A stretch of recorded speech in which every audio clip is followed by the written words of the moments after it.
headlines. These are the progressive news headlines that you need to know for today, Monday, August 17th. The coalition of progressive advocacy groups is planning demonstrations across the country as part of an urgent effort to save the post office from President Donald Trump. It's going to take everyone. That's what they're saying. The protests come as the House Democratic leadership calls members back to D.C. for an emergency vote on legislation to reverse Postmaster General Louis DeJoy's disruptive and possibly illegal policy changes. The protests are set to take place at post offices, which are convenient that it's right at the post office. There's a place to gather. They're happening Saturday, August 22nd, the same day the House is expected to vote on Representative Carolyn Maloney, bless her, from New York's Delivering for America Act, which would bar any changes to the USPS service standards until the end of the coronavirus pandemic. You can go to savethepostoffice.net. Again, savethepostoffice.net to join a local event, host a local event. I think it's very interesting that it's the post office that is getting everybody on their feet. It's not necessarily the poisoning of the water, because maybe that's a slow leak, but it's you can't get your medicine through the mail anymore, people. That is a fast change to your life, clearly blamable on Donald Trump, that has people from across the aisles finally coming together to say, excuse me, we actually do still agree on some kind of shared good here, the Postal Service. So there's that. Environmental activists are celebrating a major victory, by the way, after Trump withdrew his nomination of pro-polluter and unapologetic racist William Perry Pendley for the directorship of the Bureau of Land Management. Green groups are saying this guy should no longer be allowed to continue in his role as the unofficial head of the agency. Pendley has called fracking an environmental miracle, even though it poisons people. And his public record includes a history of racism and sexist comments, overt racism, toward Native people and the dismissal of the climate crisis. So he should be in charge of, say, nothing. He's drained the swamp, Trump, and put everything he found down there in a position of power.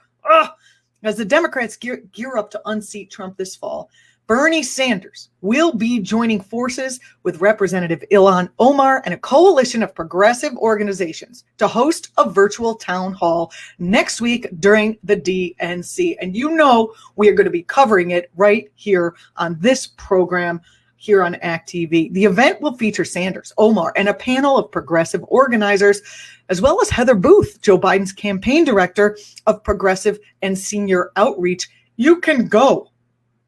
You got to RSVP though. It's one of those bit.ly links, bit.ly/, right? Bit.ly, United Against Trump.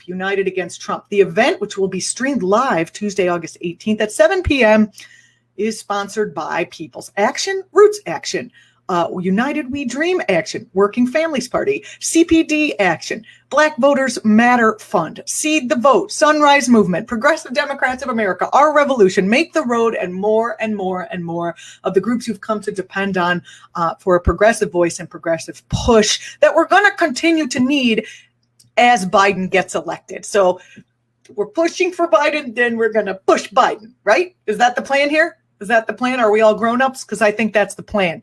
The American Bar Association won applause from rights advocates on Thursday for its support of full enfranchisement for current and former prison inmates. The ABA adopted a resolution stating that the organization would urge all levels of government to repeal laws that disenfranchise prison persons based on criminal conviction and restore voting rights to those currently and formerly incarcerated at its annual meeting earlier this month. Wendy Mariner, she's the chair of the ABA's section of Civil Rights and Social Justice, says prisoner disenfranchisement laws have been used to circumvent the right of African Americans to vote. Hello, Florida. Hello. And has disproportionately impacted Black and Latino people. Yeah, if they've paid their debt to society, they should be able to vote. Yes? No.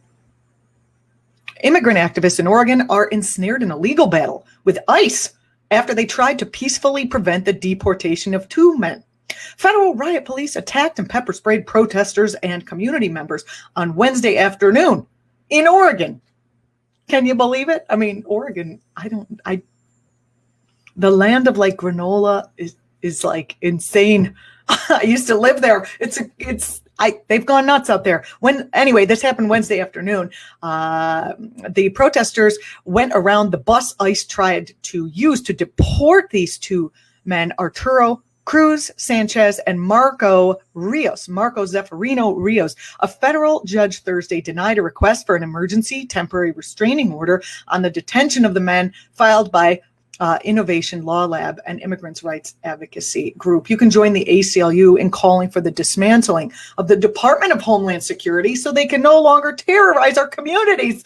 And you can do that at aclu.org. I'm Julianna Forlano. A lot of great progressive stuff going on. Follow us here at act.tv. If you're watching on YouTube, you can also follow act.tv across platforms. We are on Twitch, like right now. Hello to the people watching on Twitch. Waffles, McCord, good to see you. Jax Rogue, everybody's nice to see you. And to you all watching on Facebook, it's nice to see you as well. Don't forget to subscribe if you're watching on YouTube.